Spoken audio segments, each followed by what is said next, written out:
નમસ્કાર દર્શક મિત્રો, હું છું બાબા સૈયદ. વિજાપુરની ખબરમાં આપનું સ્વાગત છે. વિજાપુર ગોવિંદપુરા જૂથ પંચાયત હદ વિસ્તારમાં 15 જેટલા કાચા પાકા મકાનો તોડી દબાણ દૂર કરવામાં આવ્યું. સમાચાર વિગતવાર જાણે તો વિજાપુર ગોવિંદપુરા હદ વિસ્તારમાં આવેલ સર્વોદય માળી આશ્રમ પાસે રહેતા સલાડ સમાજ અને દેવપૂજક સમાજના લોકો પાકા અને કાચા મકાનો બનાવીને સોસાયટી નજીક સરકારી પડતર જગ્યા ઉપર બાંધકામ કરી વસવાટ કરેલ હતો.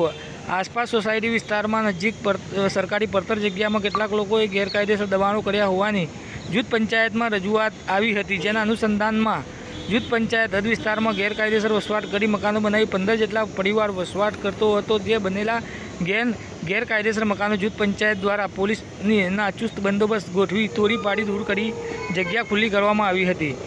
જ્યારે બીજી બાજુ સલાડ સમાજ દેવીપૂજક પરિવાર દ્વારા વૈકલ્પિક વ્યવસ્થાની માંગ કરવામાં આવી હતી. આ જો આ પાડી નાખ્યું છે. આ છોડીઓ જવાન લઈ અમે બધા ભણવા જઈએ સાહેબ ભણે છે. આ છોકરી ભણે છે. એક છોકરી 12મા કોલેજ. હવે છોકરા નાના ઘરમાં અમે છોકરા લઈને રહેતા હતા. હવે કેવી રીતે અમારે જીવન જીવવું કઈ ખબર પડતી નહીં. અમારે કોઈ આધાર નહીં.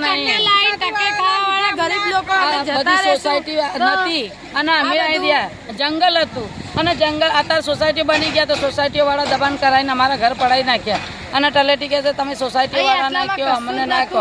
અત્યારે તલેટી માથે નહીં લે તો સોસાયટી વાળા માથે નહીં લે તો અમારે જવું ક્યાં? અભી તો તમે એમ કહેવામાં આવ્યું કે તમારા જે કાયદેસર હતા ગેરકાયદેસર હતા એવું કહે છે. હે અમારા કાયદેસર તો કેવી રીતે હતા? અમારે પેલા જંગલ હતું. અમે 70 વર્ષનો ભોગવટો છે. એમને રાહતના અમને માપીને આપેલું છે અને અમારા જે ઓરડાના ફોર્મ ભરીને આપ્યા એ બી અમારે પાસ થઈને આવેલા છે. તોય છતાં એમને અરજીઓ કરી છે. તોય છતાં અમારા ઘર પાડી ગયા છે અને અમને એમને ઈંટો આપેલી છે. 2001માં અમારે બોર્ડ બનાવ્યો તારે અમને કાયદેસર અમારે ચાલી બનાવી આપી છે. તોય છતાં પંચાયત બધું છે અમારા જોડે. પંચાયત ખાલી એક વેરા પાડતી નથી. એનામાં અમારે બધું કાપવું પડે ને. કેટલા મકાનો હતા? 15 મકાન હતા.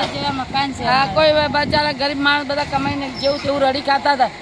એમાં એમ કે છે તમારા છોકરા આમ કરે છે, અમારા છોકરા બાપરા મજૂરી કરી ખાય તો આ વસ્તીને કોઈ દયા ભાવ નથી.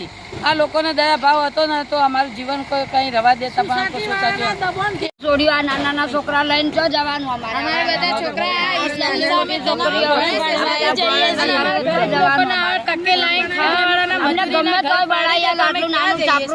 અમે જતા રહેવા. તમારું ગેરકાયદેસર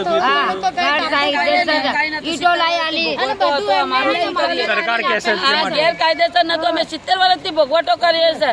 અત્યારે તો થોડું રહેશે તો એના બાપનું કરી નાખે. તો અમે તો 70 વર્ષનો ભોગવટામાં આજ અમે 2 ઘર કરી નાખે તો હવે અમારે જવાનું ક્યાં? આ રસ્તાનું દબાણ નથી. ગલીમાં અમારે છોકરા ચાલી બનાવીને આપેલી છે. ગલીમાં ચાલી હતી. અમે રસ્તાનું દબાણ છે નહીં તો અમારે રહેવા જેવી જગ્યા કરી આપો. બાકી બસ કશું જ નહીં. બસ થોડું અમને રહેવા જેવું કરી આપે. અમે છોકરા લઈ લઈને જઈએ ક્યાં? આટલા નાના છોકરા લઈને જઈએ.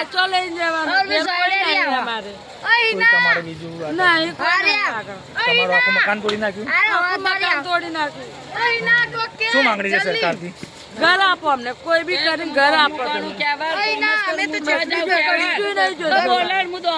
મારે યુપીએસસીની પ્રિપરેશન સ્ટાર્ટ કરી હતી. મેં કોલેજની ફર્સ્ટ યરમાં છું અત્યારે. પ્રિપરેશન સ્ટાર્ટ જ કરી હતી. જસ્ટ મારા પ્રિલિમ્સની એક્ઝામની તૈયારી થઈ ગઈ હતી. મેન્સની એક્ઝામની તૈયારી સ્ટાર્ટ કરી હતી મેં. અત્યારે મારે ચોપડા ને પોપડા બધું રમણ થઈ ગયું. મારે ક્યાં જવાનું? મારે ક્યાં ભણવાનું અત્યારે? અમારા ઘર પાડી બધી અમારી છોકરી છે. જવાન છોકરી અમારે લઈ જઈ ફૂટપાથ પર અમારે રહેવાનું. મેં માંગીને પૈસા માંગી અમારી છોકરીને કરેલું. અને અમારી છોડીને ફૂટપાથ પર અમારી જવાન છોકરી લઈ જવાની. અમારી